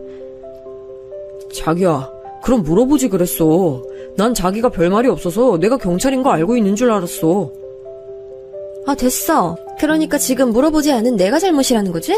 자기는 날 사랑하는 사람이 어떤 일을 하든 관심 없는 여자 만드니까 기분 좋아? 결국 저는 이날 전처와 한바탕 크게 싸웠습니다. 하지만 제가 계속 사과해 어떻게든 서로 기분을 풀었고 다시 결혼으로 초점을 맞췄습니다. 사실 그날 시우라는 사람이 누구냐고 묻고 싶었는데 크게 싸운 탓에 물어보지도 못했습니다. 직감적으로 무슨 깊은 관계가 있는 것 같았는데 말이죠. 그렇게 의문을 아는 채로 전 결혼 준비에 박차를 가했습니다. 화해 후 저는 부모님께 전처에 관해 이야기를 드리고 결혼 이야기를 꺼냈습니다. 그런데 제가 결혼에 대한 의사를 내비치자 부모님께서 조금 난색을 보이시더군요. 성수야, 네가 좋은 여자를 만났다는 건 정말 기쁜 일이지만 너무 급한 거 아니야? 어차피 할 결혼인데 뭐 어때요. 그리고 미연이 좋은 사람이에요. 성격이 좀 급하긴 한데 자기 일도 열심히 하는 사람이에요. 좋은 애라면 다행이지만 그래도 한번 만나는 보고 생각해봐야 할 것 같구나. 제가 전처와 교제한 기간에 비해 좀 급하게 결혼 이야기를 해서 그런지 부모님께서 더 신중하게 봐야겠다고 생각하신 것 같았습니다. 드디어 전처가 부모님을 뵈러 온 날 긴장했던 것과는 달리 분위기가 정말 좋았습니다. 워낙 밝고 사교적인 그녀라 그런지 부모님을 처음 뵙는 자리인데도 어려워하지 않고 살갑게 굴더라고요. 부모님도 마음에 드신 눈치였고요. 그래서 이후 상견례와 결혼까지 일사천리로 진행했습니다. 그런데 결혼 후부터 전처가 운영하던 요가 학원이 잘 안 풀리기 시작했습니다. 결국 학원을 접고 이제부터 전업주부로 생활하겠다고 하더군요. 저야 안정적인 직장을 가지고 있었으니 원하는 대로 하라고 했습니다. 다만 제가 아직 순경이라 수입이 많은 편이 아니니 그 부분은 고려해달라고 했죠. 그녀는 괜찮다며 신경 쓰지 말라고 했습니다. 이후 저는 그녀에게 월급을 전부 맡기고 용돈을 받아 생활했습니다. 그런데 제가 용돈을 받을 때마다 전처는 자꾸 돈이 너무 없다고 한탄을 하는 거예요. 물론 순경 월급이 많은 편은 아니었지만 둘이 쓰기엔 나쁘지 않았던 금액이라 저는 의아했죠. 생활비가 그렇게나 모자라? 이상하네. 혹시 가계부 좀 보여줄 수 있어? 우리가 쓸데없는 지출이 많나? 뭐? 가계부? 아니 여보, 지금 내가 쓸데없이 돈 함부로 쓰고 있다는 거야? 그런 말이 아니잖아. 여보 가계부 쓰고 있다며? 그럼 가계부 보면 우리가 어디에서 지출이 심한지 알 수 있어서 그런 거지. 그러니까 내가 살림을 잘 못한다는 거구나. 와 여보 정말 너무한 거 아니야? 어떻게 이런 식으로 나한테 면박을 줘? 면박이라니? 가계부 좀 보여달라는 게 그 정도 일이야? 전처는 가계부는 자기가 관리하는 영역이니 보여줄 수 없다고 하더라고요. 저는 너무 강경한 그녀의 행동에 이상함을 느꼈습니다. 그래서 이 부분을 그냥 넘어갈 수 없었죠. 저는 다음날 은행으로 가서 생활비 통장 내역을 뽑아봤습니다. 그런데 출금 내역을 확인해보니 생각보다 큰 돈이 일정하게 달마다 빠져나가고 있더라고요. 저는 통장 출금 내역을 보여주며 추궁했죠. 그러자 마지못해 이야기하더군요. 사실 요가학원 차릴 때 대출을 좀 받았는데 그때 받은 대출 이자랑 원금 갚은 거야. 여보도 알잖아. 나 학원도 정리했는데 이자 낼 돈이 어디 있겠어. 그래도 원금은 거의 다 갚았으니까 조금만 더 눈 감아주면 안 돼? 이런 빚이 있었으면 나한테 말을 했어야지. 아니면 장인어르신이나 장모님께라도 말씀드리고 도움받던가. 우리 부모님은 이 일 모르셔. 우리 아빠가 요가 강사 얼마나 무시하는지 알잖아. 근데 어떻게 아빠한테 말해? 여본, 내가 그동안 혼자 얼마나 힘들었는지 하나도 모르지. 확실히 전처의 말대로 장인께선 전처가 요가 강사인 걸 상당히 못마땅해 하고 계셨죠. 부모님께 돈 문제에 대해서 말하지 못했던 것도 당연한 일이었습니다. 저는 서글프게 우는 그녀를 보며 안타까움과 속상함이 느꼈죠. 그럼 빚이 얼마나 남았는지 나한테 말해줘. 내가 갚아줄게. 정말? 여보, 우리 신혼집 장만하느라 모아놓은 돈도 다 썼다고 했잖아. 어떻게 내주려고? 어떡하긴. 우선 우리 부모님께 도와달라 말씀드리고 갚아야지. 그녀는 조금 주저하면서도 안심하는 눈치였습니다. 처음에 저는 부모님께 빚에 대해선 말하지 않았습니다. 그저 돈이 좀 필요하다고만 말씀드렸죠. 죄송해요, 아버지 어머니. 제가 다달이 이자까지 더해서 갚을게요. 돈이야 안 갚아도 상관없어. 하나 궁금한 게 있다. 혹시 이 돈 며느리가 필요하다고 해서 빌리는 거야? 저는 아버지 말씀에 속으로 깜짝 놀랐죠. 알고 보니 부모님께선 제가 돈을 빌리기 위해 말을 꺼냈을 때부터 대강 어떤 상황인지 짐작하고 계셨더라고요. 저는 그런 부모님께 끝까지 거짓말을 할 수는 없어서 모두 다 솔직하게 말씀드렸습니다. 부모님께선 전처에게 빚이 생기게 된 이유를 다 이해하시더군요. 저는 감사함과 동시에 참 많이 죄송했습니다. 그렇게 저는 부모님의 돈으로 그녀의 빚을 모두 갚아줬죠. 그리고 그날 부모님께 모든 이야기를 다 말씀드렸다는 것도 얘기했어요. 그런데 제 말에 전처는 얼굴이 새하얗게 질리더군요. 그걸 말하면 어떡해. 난 몰라. 결혼한 지 얼마 되지도 않았는데 벌써 시부모님한테 밉보였을 거야. 아니야, 여보. 우리 부모님이 여보 다 이해하신다고 했어. 그거 말고는 별말 없으셨으니까 너무 걱정하지 말고 다음에 같이 우리 부모님께 가서 감사하다고 인사 한마디 하자. 저는 많이 걱정하는 전처를 열심히 달래 안심시켰습니다. 그리고 며칠 뒤 부모님께 감사하단 말을 전하기 위해 같이 부모님 댁으로 갔죠. 근데 식사 도중 어머니가 빚에 관해 물어보려고 말을 꺼내는 순간 전처가 갑자기 어머니의 말을 막고 폭탄 선언 같은 말을 하는 겁니다. 잠시만요, 어머님. 저 먼저 드릴 말씀 있어요. 그게 저 임신했어요. 뭐? 그게 정말이야? 아유, 정말 잘 됐구나. 전처 말을 듣고 부모님도 저도 정말 깜짝 놀랐습니다. 갑작스런 임신 이야기 덕분에 그날 식사 자리는 빚에 관한 이야기는 일절없이 임신을 축하하는 자리로 변질됐죠. 하지만 저는 기분이 그리 좋지 않았습니다. 아무리 생각해도 아내가 저에게 임신 사실을 숨기고 있었다는 생각밖에 안 들었어요. 그래서 집으로 돌아오는 길에 왜 제게 제일 먼저 임신 사실을 알리지 않느냐고 했습니다. 그랬더니 나중에 말해주려고 했었다고 말을 돌리더군요. 어쨌든 행복한 소식을 들은 저는 더 잘해주려고 노력했죠. 전처는 달을 꽉 채우고 첫 아이를 출산했습니다. 예쁜 딸이었어요. 아이가 생기니 가장으로서 책임감이 더 막중해지더군요. 저는 더 열심히 일하기 시작했습니다. 그래서 딸아이가 2살이 될 때까지 전반적으로 전처가 딸의 육아를 도맡았습니다. 저도 주야 교대 근무를 하며 육아를 도왔지만 아무래도 그녀의 마음엔 차지 않았겠죠. 결국 폭발하고 말았습니다. 왜 나 혼자만 이렇게 힘들어야 돼? 나 혼자 애 낳았어? 애 밥 먹이고 재우고 씻기고 옷 입히는 게 어디 쉬운 일인 줄 알아? 그녀의 분노에 저는 할 말이 없었습니다. 제가 할 수 있는 만큼 노력했지만 직업 특성상 주야간이 자주 바뀌니 집에 혼자 있는 전처가 바라는 만큼 육아를 도울 수가 없는 건 사실이었으니까요. 저는 사과하고 앞으로 제가 더 잘하겠다고 했습니다. 그녀가 불편하지 않도록 모든 집안일을 제가 다 맡아서 했고 인터넷에서 찾아가며 요리도 배웠습니다. 새벽에 퇴근 후 집에 돌아오면 아무리 힘들어도 밀린 빨래를 돌리고 한가득 쌓여있는 그릇도 깨끗하게 설거지했죠. 매일 쓰레기도 정리하고 집안 청소까지 빠짐없이 했습니다. 하지만 제가 아무리 노력해도 전처는 점점 불만만 많아지고 갈수록 말이 심해졌죠. 경찰인 게 뭐 대수야? 돈도 잘 못 벌어오면서 대체 여보는 잘하는 게 뭐야? 그때마다 저는 조금만 더 참자고 속으로 되뇌면서 기분을 풀어주기 위해 애썼습니다. 육아 강의를 들어보니 산모는 첫 아이를 키울 때 스트레스를 많이 받고 우울증에 걸리기도 한다더군요. 저는 그때 전처도 아이를 키우느라 스트레스를 많이 받아서 힘들어서 그런 거라 생각하며 그녀의 짜증을 다 받아줬죠. 그런데 짜증이 점점 도를 넘기 시작했습니다. 원하는 만큼 돈도 못 쓰고 집안에만 있어서 스트레스가 쌓인다고 하더니 급기야 제 부모님께 돈 좀 더 빌려달라고 하면 안 되냐고 하는 겁니다. 여보, 그건 좀 아닌 것 같아. 이미 여보 빚 갚으려고 부모님께 돈 빌렸는데 여기서 돈을 더 빌려달라고는 할 순 없어. 일단 우리 있는 돈으로 생활해보자.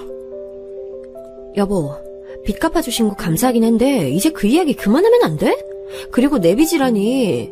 나 당신 아내야. 당신이랑 쭉 함께 살아갈 사이니까 내 빚은 당신 빚이지. 그리고 내가 무슨 큰 죄지였어? 아니, 임신한 며느리 빚 좀 갚아주실 수 있는 거지 그거 좀 갚아줬다고 도대체 얼마나 얘기를 하는 거야? 아, 정말 엄마 말이 맞았어. 돈 못 버는 남자랑 결혼하면 안 된다고 했는데 내가 당신이랑 괜히 결혼했나 봐.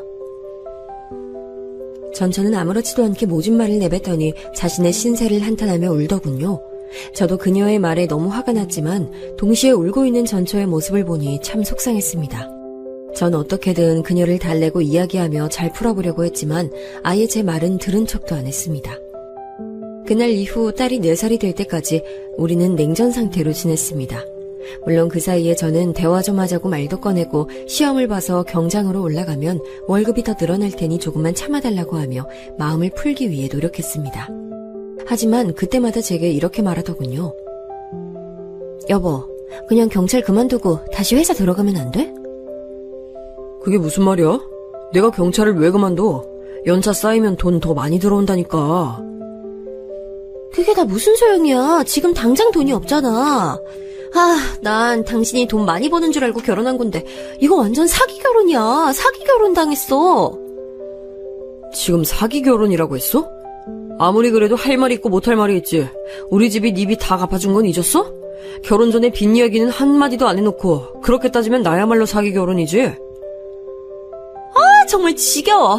그까지 푼 돈 좀 갚아준 거 가지고 유세 좀 그만 떨어. 저는 막말에 서서히 지쳐갔습니다. 분명 사랑하니 저와 결혼하고 싶다고 했던 전처였는데 언제부터 이렇게 돈에 집착하게 됐는지 알 수 없더군요. 이후 아이가 유치원에 다니기 시작했을 무렵부터 모든 집안일에서 그녀는 아예 손을 뗐습니다. 그리고 그간의 시간을 보상받고 싶다며 제 용돈은 더 줄이곤 제 월급을 모조리 자신을 위해서만 사용하기 시작했습니다. 저는 원래부터 최소한의 용돈만 받고 있었습니다. 그래서 피우던 담배까지 끊고 아슬아슬하게 지내고 있었는데 용돈이 더 줄어드니 이제는 점심밥 사 먹을 돈까지 부족하더군요. 제가 용돈이 너무 적어 밥 사 먹을 돈도 부족하다고 하소연했지만 제 말에 아랑곳하지 않았습니다. 최대한 참아보려고 했지만 그녀의 행동이 도를 넘어 어쩔 수 없이 통장에 들어가던 월급을 제 통장으로 옮기게 됐습니다. 그리고 그동안 다달이 빠져나가던 돈을 계산해보니 전처가 달마다 대부분의 돈을 쇼핑과 유흥에 쓰고 있다는 걸 알게 됐습니다. 참다 못한 저는 앞으로는 돈 관리는 제가 하고 용돈을 받아 쓰라고 했죠. 그랬더니 길길이 날뛰는 게 아니겠어요? 용돈? 나 호강시켜준다고 할 땐 언제고 이제 와서 쥐꼬리만한 용돈을 탓쓰라고 하는 거야? 당신이 쇼핑하러 다니는 사이에 난 돈이 없어서 밥도 못 먹고 일하고 있었어. 그리고 내가 이번에 경장시험만 통과하면 올해 가기 전에 월급도 더 늘어날 거라고 했잖아. 근데 도대체 뭐가 그렇게 급하다고 이렇게 날 몰아세워? 그녀의 울부짖음에 저도 폭발했습니다. 제 월급의 반 이상을 본인 쓰고 싶은 대로 쓰면서 자신은 원하는 대로 아무것도 하지 못하고 있다는 겁니다. 그럼 저는요? 딸은요? 가족의 행복이 제 행복이라 생각하며 몇 년 동안 새 옷 한 벌 산 적이 없었습니다. 그런데 항상 본인을 남과 비교하며 자신은 불행한 처지라고 계속 한탄했죠. 나중에 가선 어린 딸을 붙잡고 이런 얘기까지 하더군요. 상아야, 아빠는 약속 안 지키는 나쁜 사람이야. 경찰은 원래 나쁜 사람 잡아가야 하는 사람인데 네 아빠가 경찰이라서 누구 보고 잡아가라고 해야 될지 모르겠다. 엄마 참 불쌍하지? 딸은 엄마가 하는 말에 그냥 고개만 끄덕이고 있었고요. 전 황당했습니다. 애 앞에서 못하는 소리가 없어. 당신 그만 못해? 내가 뭘 그렇게 잘못했다고 딸 앞에서 날 나쁜 사람 취급을 해? 왜? 난 사실만 말한 건데 부끄러워? 창피해? 아, 그럼 또 남은 잘못했다는 거구나? 아, 지겨워. 더는 이렇게 못 살겠어. 애 생각해서 이혼은 안 하려고 했는데 아무래도 안 되겠다. 뭐? 지금 이혼하자고 말하는 거야? 진심이야? 저는 그녀가 더 이상 절 사랑하지 않는다는 걸 느꼈습니다. 제 질문에 비아냥거리며 대답하더군요. 돈도 못 버는 남편이랑 살아봤자 나만 더 불행해지지. 우리 이혼해. 그래, 내가 당신을 불행하게 만들었구나. 알았어, 이혼을. 그런데 정작 제가 진지하게 이혼하자고 말하니 당황하더군요. 아마도 제가 평소처럼 굽히고 사과할 거라고 생각했던 모양이었습니다. 제가 단호하게 말하자 비아냥거리던 말투를 고치곤 이혼은 나중에 다시 말하자며 그냥 방으로 들어가 버렸습니다. 그리고 그날 이후 갑자기 제게 사이 좋았던 예전처럼 행동하는 겁니다. 그때 저는 전처가 진짜로 이혼하고 싶었던 건 아니고 그저 투정을 부린 거라고 생각했습니다. 정말 바보 같았죠. 그래서 저도 다시 살갑게 구는 전처에게 잘하려고 노력했습니다. 그런데 제가 부드럽게 대하니 다시 태도를 바꾸는 겁니다. 저는 그 관계를 어떻게든 다시 되돌리기 위해 이것저것 시도했습니다. 비번일 때는 반드시 가족끼리 나들이를 나가고 꽃도 사다 주며 사랑한다는 말도 전했지만 그녀는 냉전일 상태와 똑같이 행동했습니다. 그렇게 몇 년이나 뜨뜻미지근한 상태가 지속됐습니다. 그러던 어느 날 딸이 초등학교에 입학하던 해에 전처가 다시 일을 구해 일하겠다고 하더군요. 전 이때 경장이 되어 벌이가 더 좋아진 상태라 전처의 말에 동의할 수 없었습니다. 예전보다 2배는 더 잘 벌고 있는데 왜 일을 구해야 하는지 모르겠더군요. 애는 크면 클수록 돈 들어갈 때 더 많아지는 거 몰라? 그리고 애 대학 등록금도 모아둬야 하는데 지금 당신 벌이론 택도 없어. 그러니까 나도 일해야겠어. 상아가 대학 들어갈 때쯤이면 난 또 진급할 거고 그럼 지금보다 더 월급이 많아질 거야. 그러니까 굳이 당신 일하지 않아도 돼. 나 벌써 일할 곳도 구했어. 나 요가 강사 때 알게 된 지인이 지방에 요가 학원 차리는데 나보고 와서 강사 좀 해달래. 뭐? 그럼 지금 주말 부부로 살자는 거야? 싫어. 난 그렇게는 못해. 하지만 제가 자기의 커리어를 끊어놓은 장본인이라 말하며 자기는 반드시 일하러 지방에 내려가겠다고 주장하는 거예요.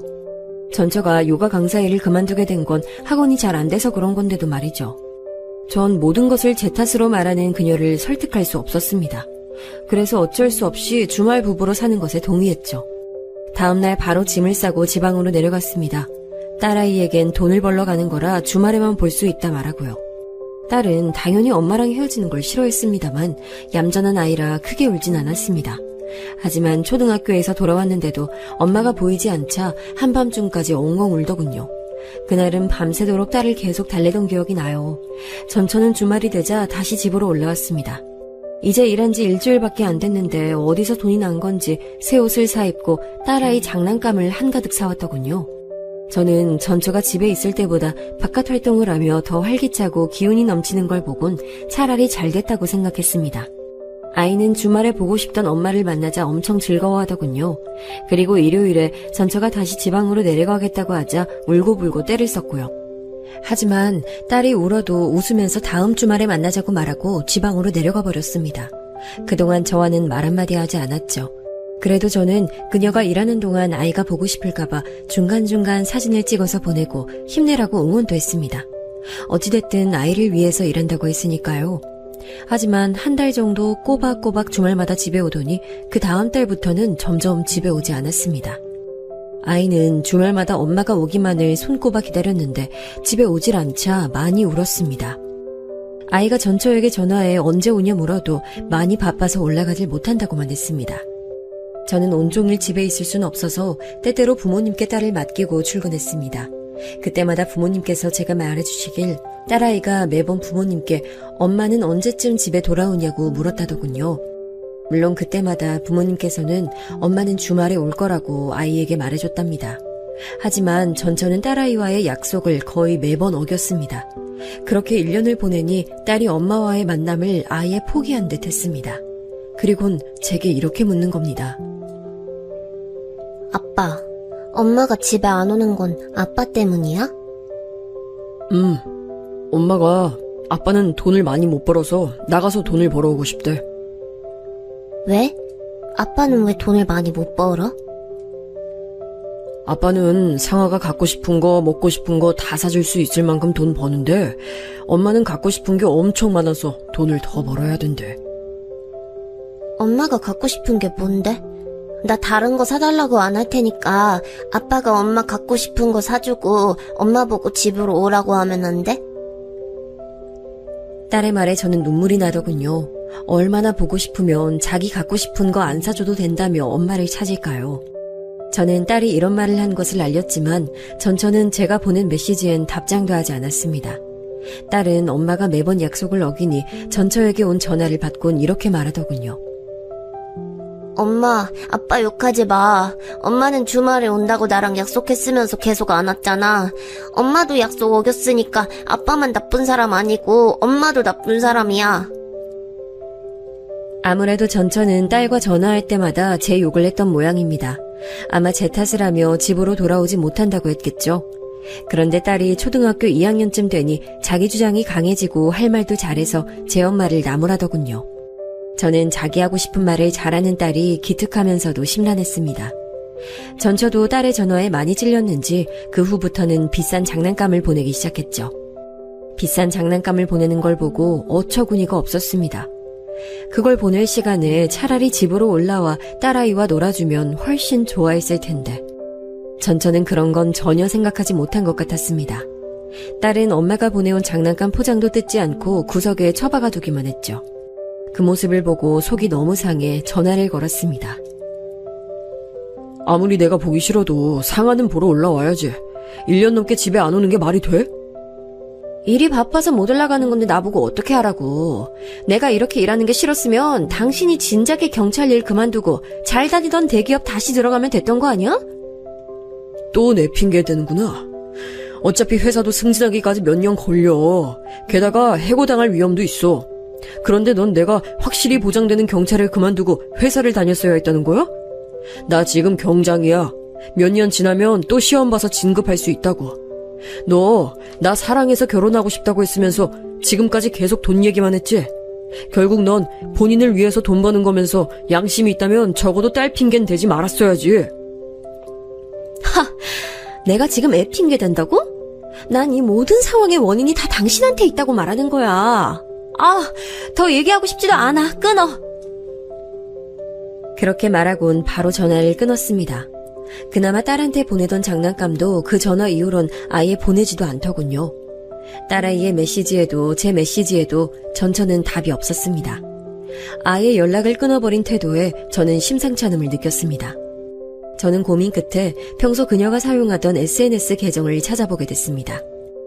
저는 원래 SNS를 사용하지 않았던 터라 기억을 더듬어 그녀의 계정을 찾아야 했습니다. 그런데 애써 찾은 전처의 계정에 모르는 남자와의 사진이 올라와 있더군요. 모르는 남자와 팔짱을 끼고 연애할 때나 지어 보이던 행복한 미소를 짓고 있었습니다. 그녀가 올린 사진엔 글이 적혀 있었습니다. 시우 오빠와 한 장, 우리 인연 영원하길. 시우라는 이름을 보자마자 저는 예전에 전처의 부모님과 처음 만났을 때를 떠올렸습니다. 시우라는 이름은 바로 그때 그녀의 입에서 나왔던 이름이었죠. 저는 배신감에 온몸이 부들거렸습니다. 제가 할 수 있는 선에서 시우라는 남자와 전처의 관계를 파헤치기 시작했죠. 계정을 모두 살펴보고 전처와의 인맥에 은밀히 접촉해 물어보니 경악스러운 이야기가 수도 없이 나오더군요. 시우라는 남자는 전처와 연인 사이였던 남자였습니다. 그런데 그 남잔 다른 여자와 결혼을 했다가 지금은 이혼한 상태라는 겁니다. 게다가 제 딸 또래쯤 되는 아들도 하나 있다고 하더라고요. 촉이 왔습니다. 전처의 계정에 시우라는 남자의 사진이 올라온 건 전처가 지방으로 내려가 일을 하고 싶다고 말했을 때쯤부터였거든요. 전부터 연락하는 사이였다는 느낌이 오자 제가 가진 법적인 지식과 할 수 있는 모든 선에서 전처가 벌인 모든 불륜의 증거를 수집하기 시작했습니다. 그리고 상간남이나 다름없는 시우라는 남자에게 연락도 했죠. 하지만 그 남잔 오히려 제게 적반하장으로 나왔습니다. 미연은 이미 그쪽이랑 이혼 생각하고 있던데요? 지금은 따로 사는데 그 정도면 사실상 이혼 아닌가? 우리 아직 법적으로 혼인관계입니다. 좋게 말할 때 관계 정리하세요. 내가 왜? 당신이나 미연이랑 정리해요. 남자가 자존심도 없나? 돈 못 벌어서 아내 일 시키는 게 부끄럽지도 않아? 저 지금 기회 드리는 겁니다. 이렇게 나오시면 더는 못 참아요. 아, 예. 어디 한번 잠집 알아보던가요? 그럼 수고하십시오. 상간남은 절 잔뜩 도발하면서 전화를 끊더군요. 마음 같아선 잔뜩 욕하고 당장 찾아가 혼쭐을 내주고 싶었습니다. 하지만 상간남과의 전화를 녹음하고 있었기 때문에 차분하게 대화를 끝낼 수밖에 없었죠. 바로 다음날 녹음 내용과 그동안 모아둔 불륜 증거를 가지고 상간남과 전처를 고소하는 동시에 이혼 소송을 진행했습니다. 이후에 고소장을 받은 상간남과 전처는 제게 만나서 얘기하자고 연락하더군요. 하지만 전 재판 때나 보자고 한마디 답하고 모든 연락을 무시했죠. 재판장에서 만난 상간남과 전처는 상당히 억울해하더군요. 게다가 상간남은 전처가 제가 돈을 너무 못 번다고 얘기해서 제가 백수인 줄 알고 있었대요. 경찰에게 고소장을 받았다는 걸 알고 상간남은 많이 후회하고 반성한다고 말했습니다만 당연히 그런 얘기는 상간남에게 불리한 얘기였습니다. 전처는 어차피 이혼하려고 했다고 말하더니 딸아이 친권을 자신이 가져가야 한다고 주장했습니다. 주장을 들어보니 딸의 양육비를 받을 목적이 뚜렷하더군요. 하지만 판사님께선 제 손을 들어주셨습니다. 아이가 태어났을 때부터 계속 써왔던 제 일기와 생활하면서 기록한 가계부를 토대로 제가 육아에 열심히 참여했고 전처의 빚을 갚아준 사실 등등을 증거로 제출했거든요. 그리고 전처의 경우는 오히려 육아에 잘 참여하지 않았다는 것을 증명해냈습니다. 결국 재판의 끝에서 전처와 상간남에게 위자료 지급 명령이 떨어졌고 저는 친권을 갖게 됐습니다. 그리고 공식적으로 이혼했습니다. 딸에겐 이제 더는 엄마와 만나지 못하게 됐다는 사실을 알렸지만 슬퍼하는 기색도 없이 딸은 체념한 표정으로 알겠다 하더군요. 말없는 슬픈 표정을 보자 마음이 찢어지는 것 같았습니다. 하지만 딸이 계속 슬퍼하는 모습을 볼 수 없던 저는 기운낼 수 있도록 최선을 다해 노력했습니다. 함께 놀이공원도 가고 아이 숙제도 봐주고 얘기도 잘 들어주고 맛있는 것도 사주고 정말 큰 노력을 기울였죠. 제 노력을 알아준 건지 딸도 차츰 기운을 차리는 것 같더군요. 그리고 10살 생일 때 함께 꽃놀이를 하러 갔습니다. 벚꽃이 가득 피는 것으로 유명한 놀이공원으로 함께 꽃놀이를 가서 사진도 찍고 도시락도 먹으며 즐거운 시간을 보냈죠. 그렇게 놀이기구 한번 타고 내려와 벚꽃나무 등치에서 돗자리를 펴고 쉬고 있는데 갑자기 딸이 몸을 부들부들 떨더라고요. 저는 갑자기 어디가 아픈 줄 알고 크게 놀랐는데 딸이 그 자리에서 벌떡 일어나 누군가를 향해 손가락질하는 겁니다. 나쁜 엄마다. 여러분, 딸 버리고 간 나쁜 엄마 좀 잡아주세요. 아빠 두고 모르는 아저씨한테 간 나쁜 엄마 좀 잡아가세요. 저는 깜짝 놀라 딸이 가리키는 것을 봤습니다. 딸의 외침에 주변에 있던 수많은 사람도 전부 다 딸이 가리키는 곳을 향해 고개를 돌렸습니다. 그곳엔 저만큼이나 놀란 표정의 전처가 있었습니다. 하지만 제가 더 놀랐던 건 전처가 모르는 남자아이 손을 꼭 잡고 재판정에서 봤던 상간남과 껴안고 있는 상태였기 때문이었습니다. 아마 그 년놈들은 벚꽃나무를 배경으로 가족사진이라도 찍을 모양이었던 것 같았어요. 딸은 계속해서 놀라 얼어붙은 전처와 상간남을 향해 고래고래 소리를 질렀습니다. 아빠, 저기에 나쁜 엄마 있어. 아빠 경찰이잖아. 얼른 잡아서 혼내줘. 나 두고 간 엄마 좀 잡아서 혼내줘. 저도 그들 모습에 속이 상하고 화가 나는데 딸은 얼마나 화가 나고 속상했겠습니까? 저는 딸이 우는 모습에 자리에서 일어나 그들을 향해 소리쳤습니다. 이 더러운 것들이 지금 뭘 잘했다고 여길 눌러와? 남편이랑 딸 버리고 상간남이랑 바람나니까 좋냐? 너희가 천년만년 행복할 수 있을 것 같아? 이 천하의 못된 것들. 아니에요. 도대체 무슨 말을 하는 거야? 저 전혀 모르는 사람들이에요. 제 외침에 그녀는 당황했는지 절 모르는 사람이라고 하더군요. 너무 화가 나서 그 자리에서 맞받아쳤습니다. 날 모른다고? 그럼 기억나게 해줄까? 여러분, 저기 저 여자가 바람나서 결혼 전에 진 빚도 다 갚아준 남편인 저와 딸을 버리고 도망간 사람입니다. 지금 저기 같이 있는 남자가 저 여자랑 바람난 상간남이고요. 제 외침에 주변 사람들이 수군거리더니 전처와 상간남에게 야유하며 욕하기 시작했죠. 저는 우는 딸아이를 달래면서 전처와 상간남을 노려봤습니다. 주변 사람들에게 무엇라 말하려고 했던 것 같았는데 상간남이 주변 사람들의 웅성거림에 눈치를 보더니 곧 남자아이와 전처를 데리고 사라지더군요. 엉엉 우는 딸을 끌어안고 한참을 눈물을 흘렸습니다. 하지만 딸이 그렇게 소리쳐준 덕분에 하고 싶었던 말을 속 시원히 할 수 있어서 한편으론 후련했습니다. 그렇게 끌어안고 울고 있으니 주변에 놀러왔던 사람들이 하나둘 다가와 딸과 제게 위로의 말을 전하더군요.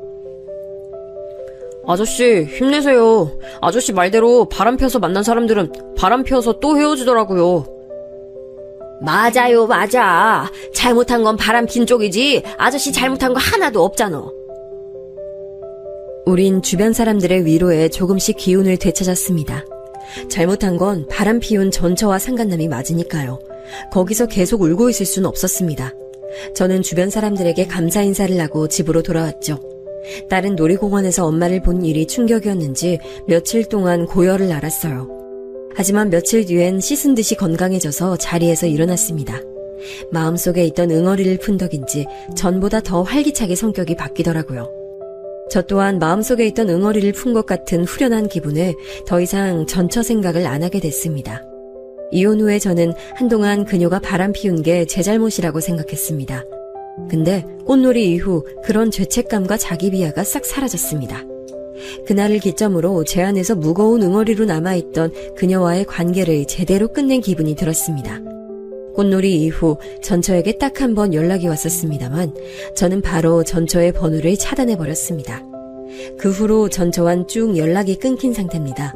나중에 딸이 커서 자기 엄마와 한 번쯤 연락을 해보고 싶다고 한다면 그때쯤 차단을 풀 생각입니다만 딸이 제 엄마를 보고 싶다고 할진 알 수가 없네요. 한땐 딸이 아빠가 경찰인 걸 싫어도 했지만 이젠 좋게 받아들인 것 같아 마음이 시원하기도 합니다. 언젠가 딸에게 새엄마를 만나게 해줘야 하지 않을까 생각도 들지만 크게 되어버려서인지 아직은 새로운 인연이 무섭네요. 그래도 언젠간 좋은 인연 만날 수 있겠죠?